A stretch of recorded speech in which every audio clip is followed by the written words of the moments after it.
നമസ്കാരം. മലയാളി വാർത്തയിലേക്ക് സ്വാഗതം. വീണ്ടും രാജ്യത്തെ നടുക്കിക്കൊണ്ട് പ്രകൃതി ദുരന്തങ്ങൾ സംഭവിച്ചുകൊണ്ടിരിക്കുകയാണ്. കഴിഞ്ഞ കുറച്ചാഴ്ചകൾ പരിശോധിച്ചു കഴിഞ്ഞാൽ തന്നെ ഉത്തരാഖണ്ഡ്, ഹിമാചൽ മേഖലകളിലാണ് അതിശക്തമായിട്ടുള്ള മഴ നിലനിൽക്കുന്നത്. ഇപ്പോഴും അവിടുത്തെ ജനങ്ങൾ ഒന്ന് കരകയറി വരുമ്പോൾ വീണ്ടും അടുത്ത ദുരന്തമാണ് അവർക്ക് കിട്ടിക്കൊണ്ടിരിക്കുന്നത്. ഇപ്പോൾ വീണ്ടും ഹിമാചൽ, ഉത്തരാഖണ്ഡ് മേഖലകളിലാണ് അതിശക്തമായ മഴയിൽ വെള്ളപ്പൊക്കവും മേഘവിസ്ഫോടനവും സംഭവിച്ചുകൊണ്ട് ജനങ്ങൾ വലയുന്ന കാഴ്ച കാണാൻ സാധിക്കുന്നത്. ഈ ആഴ്ചയിലെ കനത്ത മഴ അവിടെ നദികളിലെല്ലാം വെള്ളപ്പൊക്കമാണ് ഉണ്ടാക്കിയിരിക്കുന്നത്. ഉരുൾപൊട്ടൽ വീടുകളെ തകർക്കുകയും റോഡുകൾ തടയുകയും ഈ വാഹനങ്ങളെല്ലാം തന്നെ ഒലിച്ചു പോവുകയും ചെയ്യുന്ന ഒരവസ്ഥയിലേക്കും എത്തിച്ചിരിക്കുകയാണ്.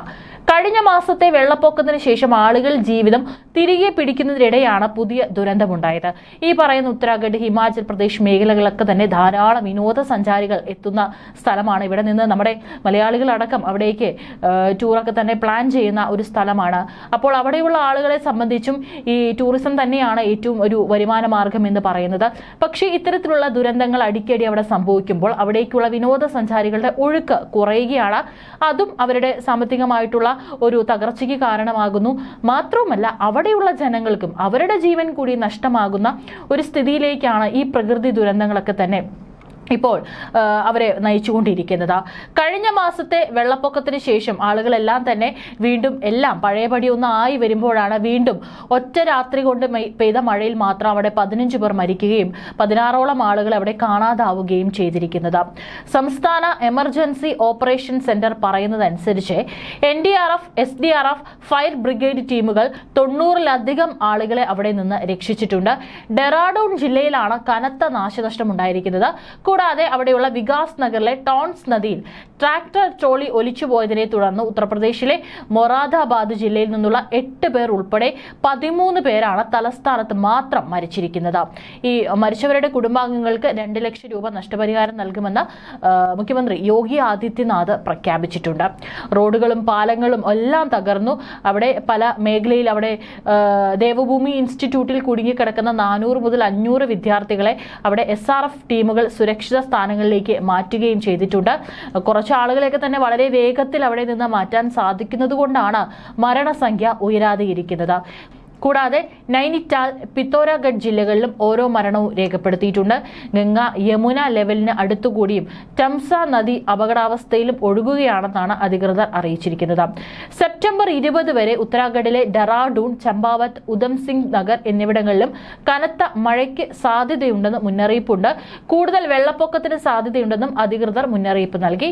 ഹിമാചൽ പ്രദേശിൽ മാണ്ഡി ജില്ലയിലെ ബ്രക്ത ഗ്രാമത്തിൽ വൻ മണ്ണിടിച്ചിലിൽ വീട് തകർന്ന ഒരു കുടുംബത്തിലെ 3 പേർ മരിക്കുകയും ചെയ്തിട്ടുണ്ട്. അതിൽ കുട്ടികളും സ്ത്രീകളുമാണ് കൂടുതൽ മരിച്ചിരിക്കുന്നത്. ധരംപൂരിലെ പ്രധാന ബസ് സ്റ്റാൻഡ് അവിടെ വലിയ രീതിയിൽ അത് വെള്ളത്തിലടിയിലായതോടുകൂടി തന്നെ അവിടെയുള്ള കടയുടമകൾക്കടക്കം കോടിക്കണക്കിന് രൂപയുടെ നാശനഷ്ടമാണ് സംഭവിച്ചുകൊണ്ടിരിക്കുന്നത്.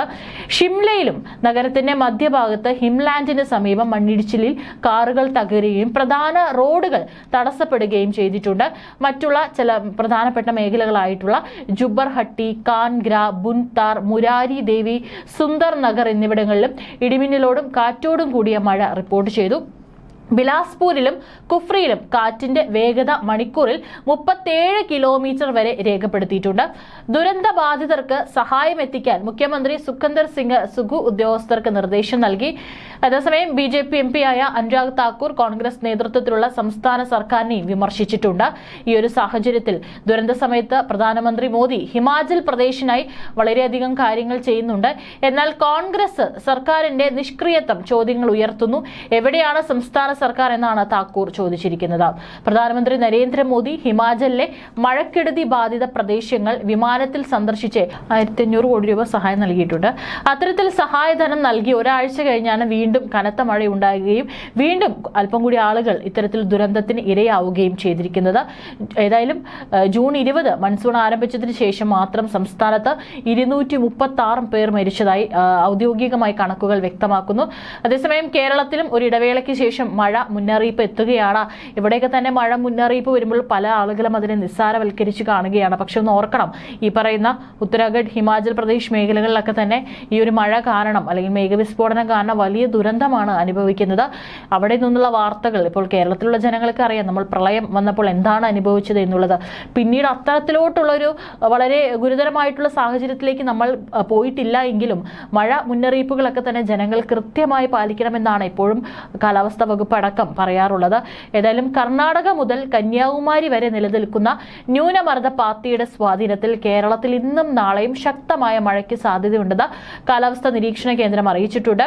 ഏറ്റവും ഒടുവിലെ കണക്കനുസരിച്ച് 6 സെന്റിമീറ്റർ മഴയാണ് ഏറ്റവും കൂടുതലായി രേഖപ്പെടുത്തിയിട്ടുള്ളത്. ഇടുക്കി ജില്ലയിലെ പീരുമേടാണ് കൂടുതൽ മഴ ലഭിച്ചത്. ഇന്നും കേരളത്തിൽ പലയിടത്തും ശക്തമായ മഴ പെയ്യുന്നുണ്ട്. നാളെ കൂടി മഴ തുടരുമെന്നാണ് കാലാവസ്ഥാ നിരീക്ഷണ കേന്ദ്രത്തിന്റെ മുന്നറിയിപ്പ്. ഇന്ന് 8 ജില്ലകളിലാണ് മഴ മുന്നറിയിപ്പുള്ളത്. അതായത് കാസർഗോഡ്, കണ്ണൂർ, തൃശൂർ, എറണാകുളം, ഇടുക്കി, കോട്ടയം, പത്തനംതിട്ട, ആലപ്പുഴ ജില്ലകളിലാണ് ഇന്ന് യെല്ലോ അലേർട്ട് ഉള്ളത്. തൃശൂർ, എറണാകുളം, ഇടുക്കി, കോട്ടയം, പത്തനംതിട്ട, ആലപ്പുഴ ജില്ലകളിൽ നാളെ യെല്ലോ അലേർട്ട് ഉണ്ട്. സെപ്റ്റംബർ 22-ന് ബംഗാൾ ഉൾക്കടലിൽ ന്യൂനമർദ്ദ സാധ്യതയുണ്ടെന്നും കാലാവസ്ഥാ നിരീക്ഷണ കേന്ദ്രം പറയുന്നു. എന്നാൽ കേരളത്തെ ബാധിക്കുമോ എന്ന് പറയാൻ കഴിയില്ലെന്ന് കാലാവസ്ഥാ നിരീക്ഷണ കേന്ദ്രം മേധാവി നീത കെ ഗോപാൽ പറഞ്ഞു. സഞ്ചാരപാതയിൽ മാറ്റം വരുത്താം, ഇതനുസരിച്ചാകും കേരളത്തിൽ മഴ സാധ്യതയെന്നും അവർ പറഞ്ഞു. ജൂൺ 1 മുതൽ സെപ്റ്റംബർ 30 വരെ നീണ്ടു നിൽക്കുന്ന മൺസൂൺ അവസാനിക്കാൻ ഇനി ശേഷിക്കുന്നത് 13 ദിവസം മാത്രമാണ്. പടിഞ്ഞാറൻ രാജസ്ഥാനിൽ നിന്ന് മൺസൂൺ പിന്മാറ്റം തുടങ്ങിയതായി കേന്ദ്ര കാലാവസ്ഥാ വകുപ്പ് അറിയിച്ചിട്ടുണ്ട്. സാധാരണയായി സെപ്റ്റംബർ പകുതിയോടെയാണ് പിന്മാറ്റം തുടങ്ങാറുള്ളത്. എന്നാൽ ഇത്തവണ 3 ദിവസം മുമ്പ് തന്നെ രാജസ്ഥാനിൽ നിന്ന് പിന്മാറി മഴ, അതായത് ഇത്തവണ 10 ദിവസം മുമ്പ് തന്നെ ഈ മേഖലയിൽ മൺസൂൺ എത്തിയിരുന്നു. സമീപ വർഷങ്ങളെ അപേക്ഷിച്ച് കേരളത്തിൽ ഏറ്റവും കൂടുതൽ മഴ ലഭിച്ച ഒരു മൺസൂൺ കൂടിയാണ് കടന്നു പോകുന്നത്. പതിവിന് വിപരീതമായി നേരത്തെ കേരളത്തിലെത്തിയ മൺസൂൺ വലിയ നാശനഷ്ടങ്ങളൊന്നും വരുത്താതെ റെക്കോർഡ് മഴ സമ്മാനിച്ചു. കർഷകർക്കും ഇത് ഗുണം ചെയ്യുമെന്നാണ് പ്രതീക്ഷ. ഇനി ലഭിക്കാനുള്ളത് തുലാവർഷ മഴയാണ്. ജൂൺ 1 മുതലാണ് മൺസൂൺ കേരളത്തിൽ എത്താറുള്ളതെങ്കിലും മൺസൂൺ കാറ്റിന്റെ വേഗതയും മറ്റ് അനുകൂല ഘടകങ്ങളും കാരണം പലപ്പോഴും മെയ് മാസം തന്നെ കേരളത്തിൽ കാലവർഷം എത്താറുണ്ട്. എന്നാൽ ഇത്തവണ 7 ദിവസം മുൻപെയാണ് കാലവർഷം എത്തിയത്. തെക്കൻ ബംഗാൾ ഉൾക്കടൽ, നിക്കോബാർ ദ്വീപ്, തെക്കൻ ആൻഡമാൻ കടൽ എന്നിവിടങ്ങളിൽ മെയ് 13-ന് കാലവർഷം എത്തിച്ചേർന്നതായി കാലാവസ്ഥാ വകുപ്പ് അറിയിച്ചിരുന്നു. പിന്നാലെ കേരള തീരത്തും മേഘരൂപീകരണം തുടങ്ങി. കേന്ദ്ര കാലാവസ്ഥാ വകുപ്പ് മഴയ്ക്ക് മുന്നോടിയായുള്ള മുന്നറിയിപ്പുകളും നൽകിയിരുന്നു.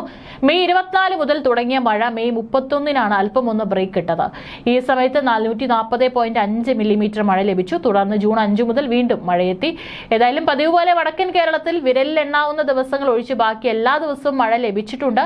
സംസ്ഥാനത്ത് ഏറ്റവും കൂടുതൽ മഴ ലഭിച്ചതും വടക്കൻ കേരളത്തിൽ തന്നെയാണ്. ഇപ്പോൾ അതിതീവ്ര മഴയുടെ സാഹചര്യത്തിൽ ഉരുൾപൊട്ടൽ സാധ്യത മേഖലകളിലുള്ളവർ സുരക്ഷിത ഇടങ്ങളിലേക്ക് മാറി താമസിക്കണം. വെള്ളം കയറാൻ സാധ്യതയുള്ള താഴ്ന്ന ഇടങ്ങളിൽ കഴിയുന്നവരും ക്യാമ്പുകളിലേക്ക് മാറണം. അടച്ചുറപ്പില്ലാത്ത വീടുകളിൽ താമസിക്കുന്നവരും ജാഗ്രത പാലിക്കണം. അപകടാവസ്ഥയിലായ മരങ്ങൾ, പോസ്റ്റുകൾ എന്നിവ സുരക്ഷിതമാക്കണം.